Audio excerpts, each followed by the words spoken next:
All right, we're gonna do clarified butter. I've already done this on one video, but Mom says it's too involved, so I'm just gonna show you the easy method. I've got 2 pounds of butter that I've just put into a heavy pot.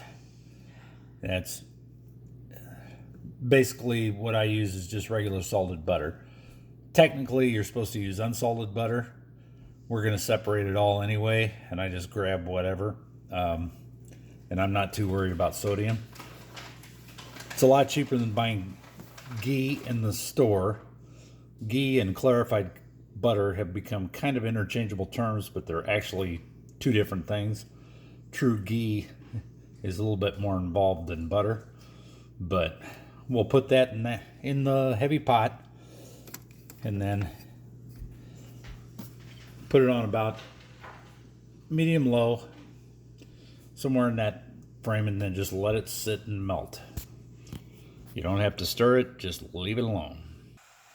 All right, so after about 30-45 minutes of just letting it sit on the stove, you can see it's bubbling up. And basically it's been separated into 3 parts. You've got what I call the foam on top. Some of the water evaporates, and the salt and sediment, the heavy solids from the butter, those will sink. The salt will sink. The longer you let it cook like this, the darker it's going to get and the more of a nutty kind of aroma or flavor you have with the butter. So you can finish your clarified butter at this point. You can go a little bit longer or a little bit darker. I usually get it to about this point and let it rest for a couple of minutes. And then I will skim off the top layer with a spoon. Once I send you the picture of the method I usually use, you'll be able to actually see the 3 different areas of the clarified butter that's separated. There's a layer at the very bottom of the pan that's water and salt and the bigger butter solids that sink to the bottom, and that's what caramelizes it and gives it kind of a nice golden color. And then your other butter solids and a little bit of water on top. So once it cools a little bit, you can just, with the side of a spoon, just take out as much of that as you can.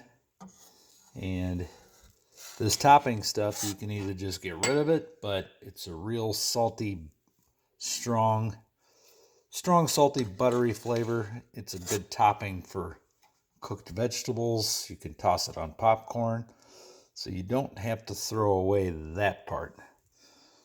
But just try to bring it over to the side and let the oil go off the butter, off the spoon, and just save the foam and pull that all off.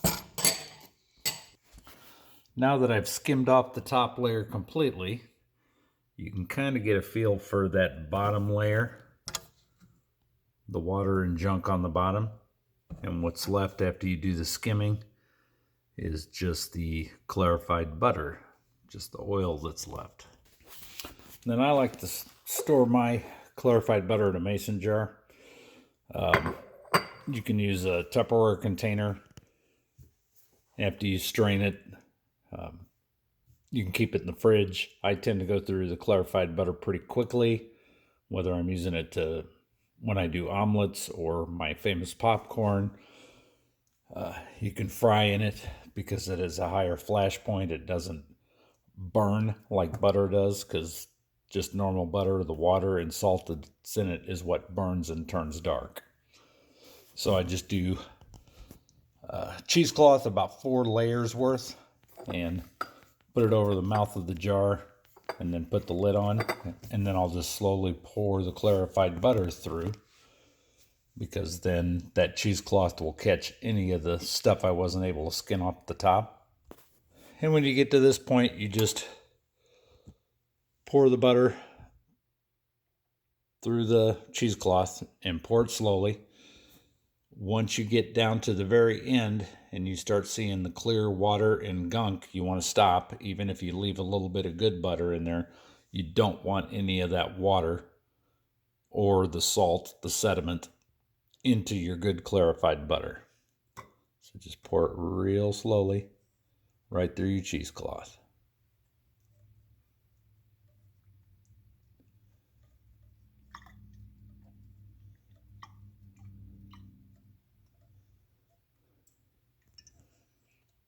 You can see that layer of sediment and junk that's in the corner and the water. You're going to want to stop without that stuff going in it.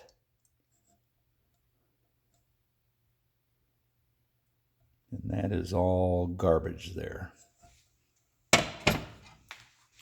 And the cheesecloth caught the rest of the residue.